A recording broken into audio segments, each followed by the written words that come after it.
VAXEE released another wireless mouse, the NP-01S wireless, and I think it's one of the best mice of 2023. I had the wired version for a while and I can definitely say that they improved on all the aspects I had problems with. They obviously lost the cable because this is wireless, changed the noisy optical scroll wheel to a smoother one which now uses a mechanical encoder, and also they managed to shed a couple of grams, and this mouse weighs around 69 grams at my scale. It's not the lightest of mice, but it is a weight I can be very comfortable with, so I don't mind it at all. Let's start with the build quality. My unit is built like a tank. There is no side flexing, no popping, no extra sideways wobble on the buttons. Overall, just insanely solid mouse. There was some unfortunate quality control issues on some users where the sides of the mouse were popping quite easily, and it was due to some screws that were screwed in too tightly. VAXEE handled the situation pretty well, and if you happen to have those kind of issues on your NP-01S wireless, you can send the mouse back to VAXEE and they will just send you a new unit. But yeah,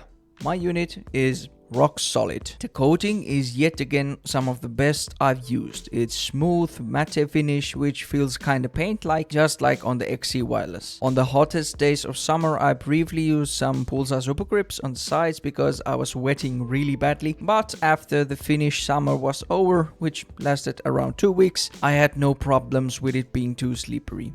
It feels really good in hand and also looks pretty nice. The skates on the NP-01S wireless are really good stock skates. They have the same design as the wired one and they offer a very smooth glide on all mousepads I've tested it with. There are no similar problems with the skates as with the XC wireless, and this time the skates are completely flat instead of having raised edges. The main clicks are the same as on the XC wireless. They are some sort of Huano switches, and even though they have some pre and post travel, they are tensioned very nicely and offer really nice satisfying clicks. The scroll wheel is tactile but also very smooth, and it uses a mechanical encoder compared to an optical one the wired version used. A nice detail here is that they used a transparent plastic on the scroll wheel and also on the side buttons, which in my opinion looks very nice. The scroll wheel click is also nice and tactile, and also the side buttons are one of my favorites. They just feel really high quality overall, and the design is not intrusive but easy to reach. The shape of the mouse is very interesting. It is an asymmetrical shape without being an ergo mouse.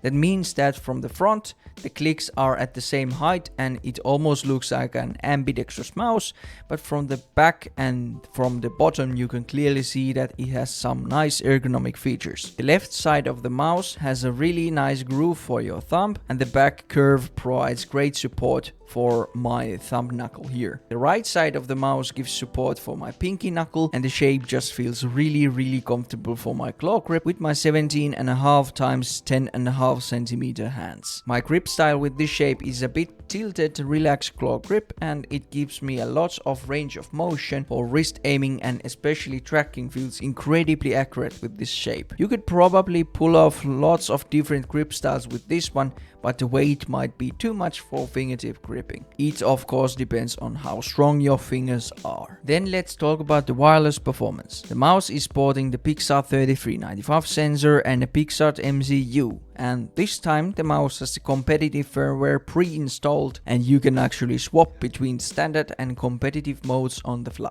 There are also no software available, and everything happens with the mouse like on the XC wireless. So no need for bloatware, only maximum performance from VAXEE. The motion delay is yet again incredible for a mouse that's 1000 Hz polling, and with the competitive mode I can measure a motion delay at around 0.1 or 0.2 milliseconds less than my control unit. With the standard mode the motion delay is around 0.5 milliseconds. The polling rate is also very stable, and you could say that the performance is perfect for a 1000 Hz mouse. The battery life on the competitive mode is around 55 hours, and with the standard mode you can reach around 100 hours. So the competitive mode eats up your battery quite a bit, but that's the cost of ultimate performance. You can also choose between different debounce times, which will affect the click latency, and I'm currently using the 2 milliseconds one, which is the lowest. Gaming and aim training with this mouse feels really good, and I feel very confident with this mouse in hand. Especially tracking based scenarios and tracking heavy games feel really effortless with the shape, and it is definitely definitely one of my go-to mice of 2023. The mouse is a bit pricey and you can only get it from VAXEE's own store, so the availability can be a bit iffy at times.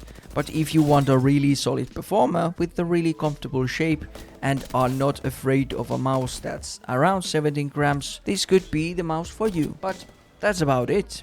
I'm really happy with my unit. Thanks for watching and see you on the next video. Goodbye.